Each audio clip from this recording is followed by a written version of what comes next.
Hello everyone, welcome back to my YouTube channel UPSC by Maverick Manish. और पिछले जो हमारा लेक्चर था उसमें हम पार्ट 1 कर चुके हैं। ये हम फर्स्ट चैप्टर चल रहा है हमारा historical background of Indian constitution, जिसके अंदर हम काफ़ी सारे एक्ट्स जो पास हुए थे उन सभी के बारे में हम पढ़ रहे हैं। जैसे चार्टर एक्ट थे, इंडियन काउंसिल एक्ट थे, गवर्नमेंट ऑफ इंडिया एक्ट 1935 था, ठीक है। तो इस तरीके के जो एक्ट्स थे वो सभी हम पढ़ रहे हैं। और इस वीडियो में यानी कि पार्ट 2 में मैं आपको बताऊंगा एक तो इंडियन काउंसिल एक्ट, ठीक है, क्योंकि ये एक बड़ा टॉपिक था जो हमारा छूट गया था पिछले में, तो इसको हम इस वाली वीडियो में कवर करेंगे। दूसरा मैं बताऊंगा जो इम्पोर्टेंट मिनिस्ट्रीज़ जो हमारे पास थी, प्री इंडिपेंडेंस से पहले, स्वतंत्रता से पहले जो मिनिस्ट्रीज़ हमारे पास थी और उनके जो पोर्टफोलियोज़ थे वो किस किस के पास थे, है ना, कौन कौन मंत्रालय का मंत्री था उस वक्त, और उसके बाद में इंडिपेंडेंस के बाद में कौन सा मंत्रालय किसके पास था। तो ये सभी चीज़ें हम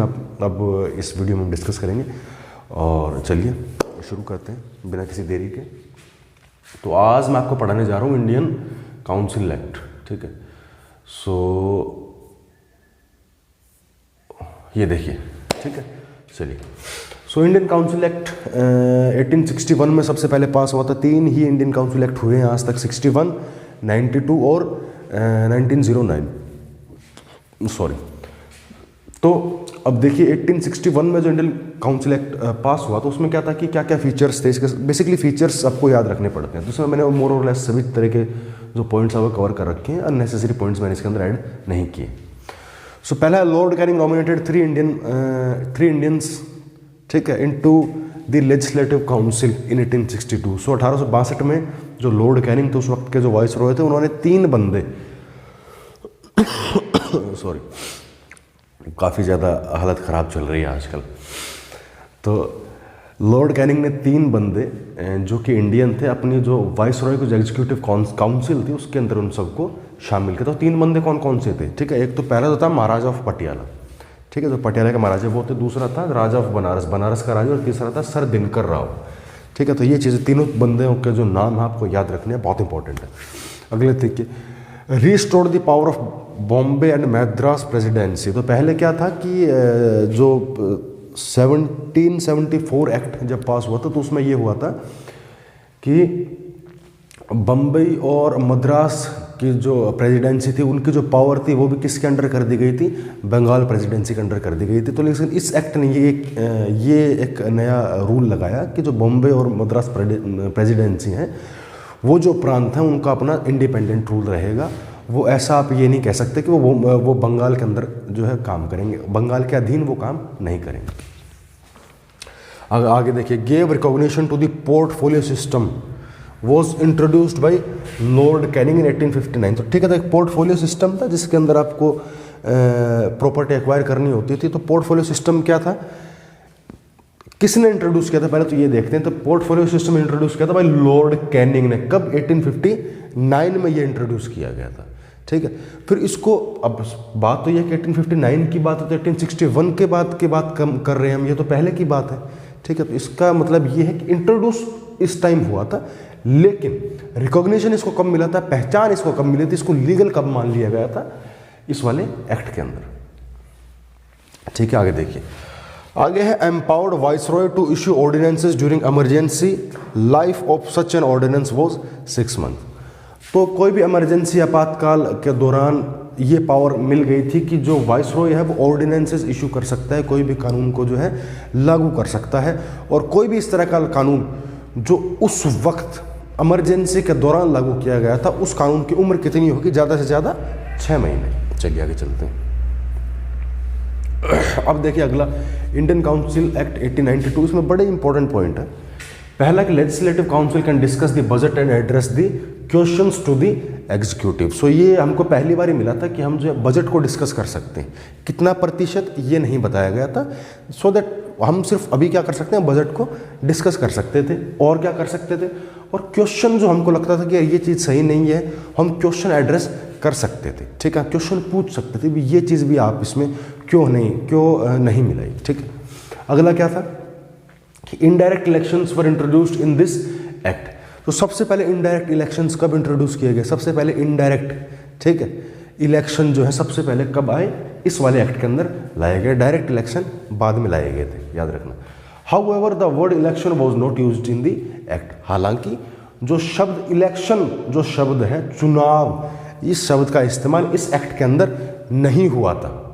इनडायरेक्ट इलेक्शन तो आ गए थे, लेकिन इलेक्शन यानी चुनाव शब्द का इस्तेमाल इस एक्ट के अंदर नहीं किया गया था। अब आगे देखिए इंडियन काउंसिल एक्ट 1909, इसमें क्या है देखिए, बहुत इंपॉर्टेंट है इंडियन काउंसिल एक्ट 1909, ठीक है। और एक एक्ट है 1919 का और एक है 1935 का, ये बहुत ज़्यादा इंपॉर्टेंट एक्ट्स हैं, ठीक है। Also known as Morley Minto reform, ठीक है। तो दो बंदे थे, एक का नाम था मोर्ले, एक का नाम था मिंटो, ठीक है। तो मोर्ले क्या था, मोर्ले भैया सेक्रेटरी था, और मिंटो क्या था, मिंटो था वाइसरॉय, ठीक है। तो अब एग्जीक्यूटिव काउंसिल सेक्रेटरी हमेशा होता था, सेक्रेटरी ऑफ द स्टेट की पोजीशन इन्होंने जो अलग से बनाई थी, याद कीजिए, मैंने आपको बताया था पिछली वीडियो में। तो सेक्रेटरी कौन था, मोर्ले था। वाइसरॉय कौन था, मिंटो था, लॉर्ड मिंटो। अब इसमें क्या क्या फीचर्स है कि member can ask supplementary questions, move resolutions.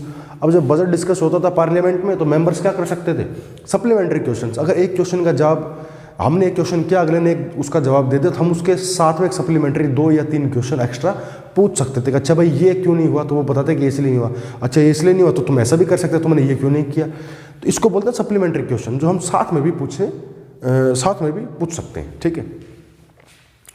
और क्या कर सकते हैं, रेजोल्यूशंस मूव कर सकते थे, ठीक है।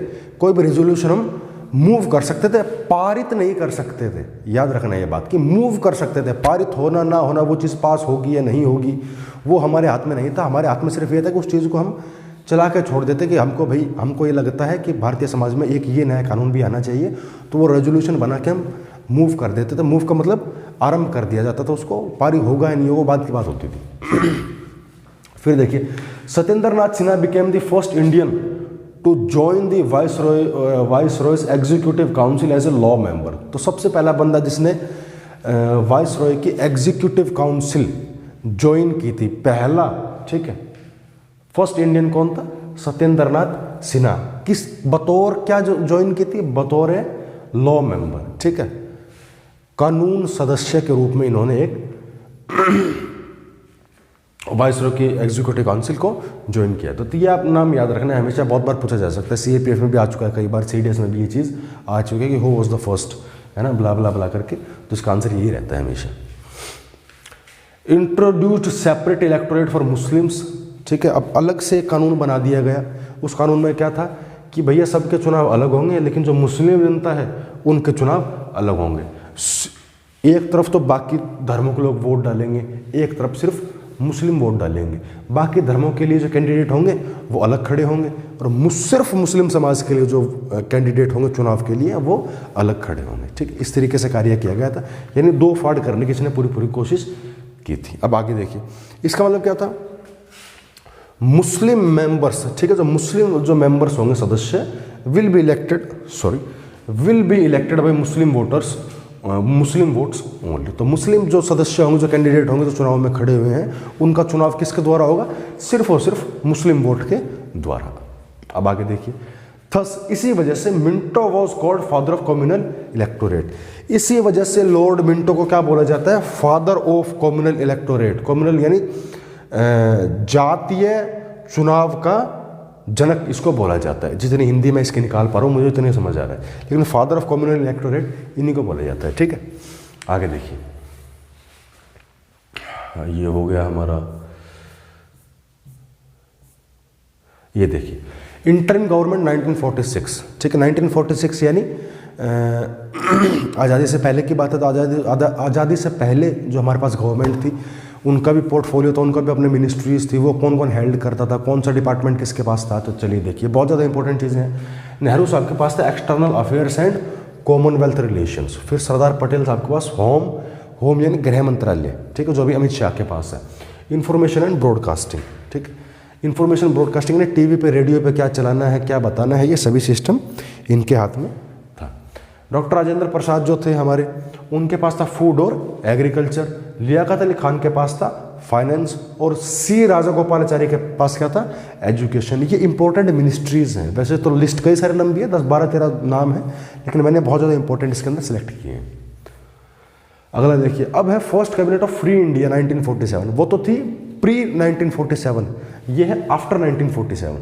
तो एक नई सरकार बनी आज़ादी के बाद में। अब उस आज़ादी के बाद में जो सरकार बनी तो वो मंत्रालय किस किस के हाथ में थे। अब देखिए नेहरू साहब के पास क्या था, प्रधानमंत्री, ठीक है। प्राइम मिनिस्टर कौन थे, नेहरू साहब थे। एक्सटर्नल अफेयर्स इनके हाथ में था, ठीक है, जिसको विदेश मंत्रालय बोलते हैं। कॉमनवेल्थ रिलेशन इनके हाथ में था। और साइंटिफिक रिसर्च, कोई भी विज्ञान से संबंधित किसी भी तरह की रिसर्च होगी या कुछ भी उसके अंदर विज्ञान संभाग के अंदर, देश के विज्ञान संभाग के अंदर पैसे देने होंगे या किसी भी तरह का बड़ा कार्य होगा तो किसके अंडर, किसके अधीन रह के किया जाएगा, नेहरू साहब के अंडर। सरदार पटेल जो थे उनके पास होम था यानी गृह मंत्रालय था। इंफॉर्मेशन एंड ब्रॉडकास्टिंग था, ठीक है, रेडियो टेलीविजन पे क्या चलाना है, खबरों में क्या जाना चाहिए। और स्टेट्स का मतलब होता है राज्य। अब होम का मतलब है पुलिस सारी की सारी किसके हाथ में थी, पटेल साहब के हाथ में थी। स्टेट्स किसके हाथ में थे, यानी अलग अलग देखिए जो 564 या 565 या शायद 565 थे या 556 थे, ऐसा कुछ प्रांत थे जब हमारा देश आज़ाद हुआ। तब इन्हीं सभी प्रांतों को एक साथ मिलाकर पूरा देश कैसे बनाया जाना चाहिए, ये किसके अंडर में था, पटेल साहब के अंडर में था। क्योंकि वो अलग अलग स्टेट थे छोटे छोटे, तो वो किसके अंडर में थे, पटेल साहब के अंडर में। तो उन्होंने बहुत बड़ा ये जो है काम किया था, हमको इस बात को कभी भूलना नहीं चाहिए। आगे देखिए राजेंद्र प्रसाद साहब के हाथ में क्या था, फूड एंड एग्रीकल्चर, ये इनके पास था। ये मौलाना अबुल कलाम आज़ाद, इनके पास एजुकेशन दे दी गई थी। अम्बेडकर साहब को सभी जानते हैं कि कानून का जनक है ये, तो है ना, भारतीय संविधान का जनक किनको माना जाता है, अम्बेडकर साहब को। तो लॉ इनके पास था। और सरदार बलदेव सिंह के पास था डिफेंस, ठीक है, रक्षा मंत्रालय सरदार बलदेव सिंह के पास था। और थैंक यू। अगर आपको मेरी वीडियो अच्छी लगी हो तो प्लीज़ लाइक, शेयर और सब्सक्राइब करना ना भूलें, ठीक है, ताकि हमको भी सपोर्ट आपका मिलता रहे। And always respect your teachers, respect your parents and do whatever you want to do. Thank you.